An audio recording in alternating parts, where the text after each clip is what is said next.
Благодаря ви, че отразявате днешното събитие, като давате възможност да се чуе и гласът на младите, на обикновените хора, тези с празните джобове, но пък с пълните души. Причина за тази пресконференция е абсурдът в България, че се приема за нормално липсата на морал, че се приема за нормално кражбата в политиката, че се приема за нормално лъжата, че се приема за нормално мутрите да управляват България. За чувството на обреченост и безизходица на гражданите, за страха на обикновения човек, който агонизира, разбирайки, че не оставя за него самия нищо, за творческата му мисъл, не остава нищо за свободата му, за духовността му. Днес ние, представителите на ГОРД, истинският ГОРД, оригиналът, сме тук, за да изясним нашата позиция, да изясним нашите цели и да ви се представим. Затова ще помоля колегите да кажат няколко думи за себе си и да се представят. Това са Драгомир Колев, Нина Симеонова, Мартин Миленков и аз, разбира се, Александър Маринов. Колеги, заповядайте. Здравейте, аз съм Драгомир Колев, един от най-младите членове на организацията, но за това пък така доста радостно приех идеите й, тъй като чисто и моето образование свързано е с социални дейности, с организационно поведение, консултиране на организации. След това смятам, че както в социалната сфера, така и в частния сектор има много неща, които могат да се направят и да се подобрят въз основа на абсурдите, които виждаме днес в България.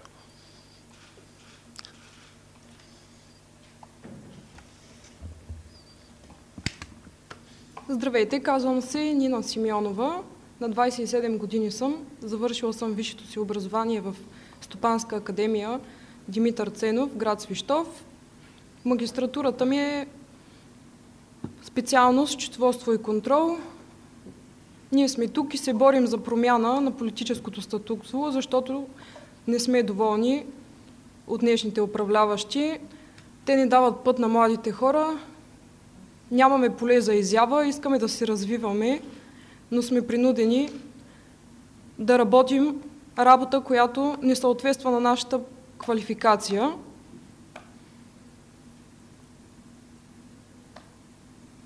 През последните 5 години съм принудена да работя като деловодител в нотариална кантора, защото просто не се дава път на младите в страната да се реализират.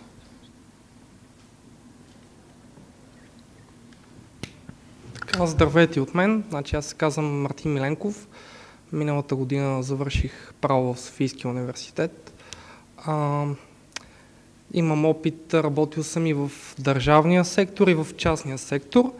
И това, което един от мотивите ми да приема поканата на Александър да членувам в това сдружение, всичко това, което съм видял, то не е много тези години, но според мен наистина има някаква нужда от коренна промяна на ситуацията, която е в България в момента, както в частния, така и в държавния сектор. Има нужда да се даде път, колкото изтъркано може би да звучи на млади, неопетнени хора, но това наистина е така. И това е основният мотив според мен да приема поканата на Александър. Благодаря. Благодаря ви, колеги. Уважаеми гости, казах ви причината за пресконференцията, а сега ще ви съобщя и поводът. А поводът е представянето на нашето сдружение ГОРД, Гражданско обединение за реформи в държавата. И за това как той е в процес на интелектуална кражба от нагли мутри, известни с побоищата си по кръчмите, със съмнителното натрупване на първоначален капитал, с купуването на духовни титли, на депутатски места. Смешно и жалко е, защото преди тези хора действаха с бухалки, за да ни вземат материалното, а сега същите тези хора искат да ни вземат и духовното. Малкото останала гордост, достоинство, чест.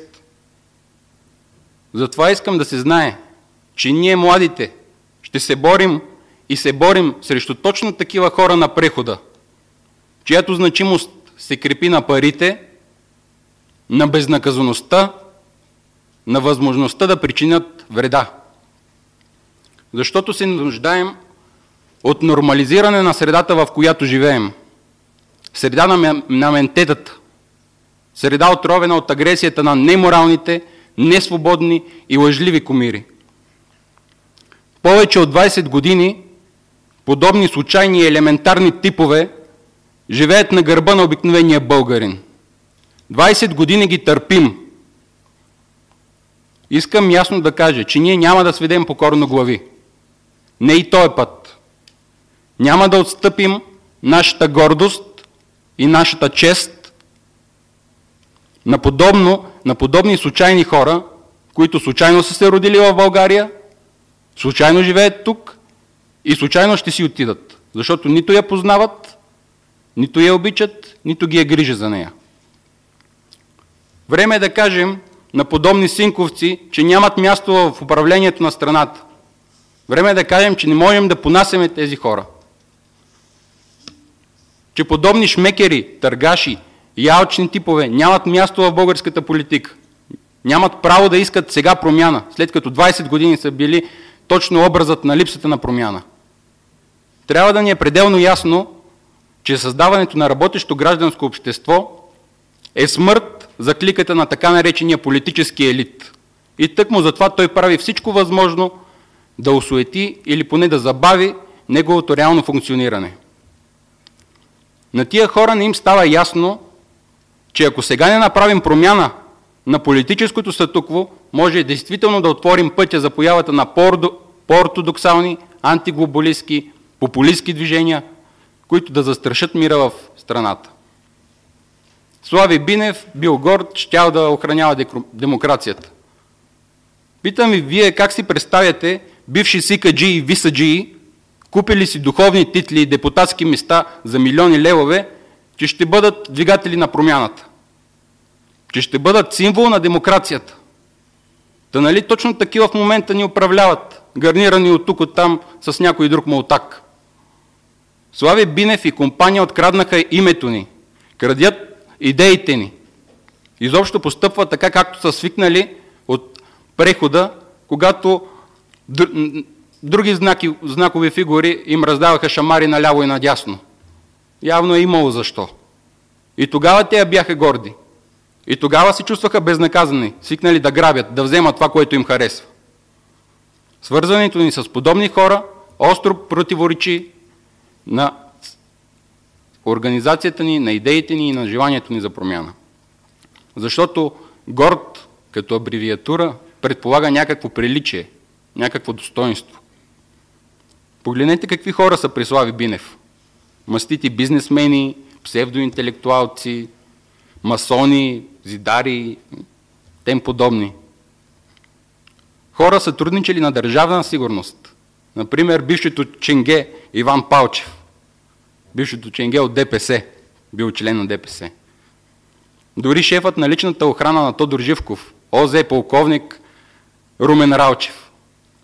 Професор Валерий Стефанов, който наскоро бе оповестен за сътрудник на държавна сигурност. Проваления царски министър Антон Станков, който така и не проведе никаква реформа в правосъдието. Стана известен и остана известен в историята с организирането си на виенски балове. Пир по време на чума. Или пък Любен Дилов син, който иска да осребри до последно принадлежността си към така наречения политически елит. Не знам дали осъзнава, че от сатирик по този начин се превръща в сатира. Няма да ви говоря въобще за модераторите Крум Савов, Миглена Ангелова и Филян Кишета.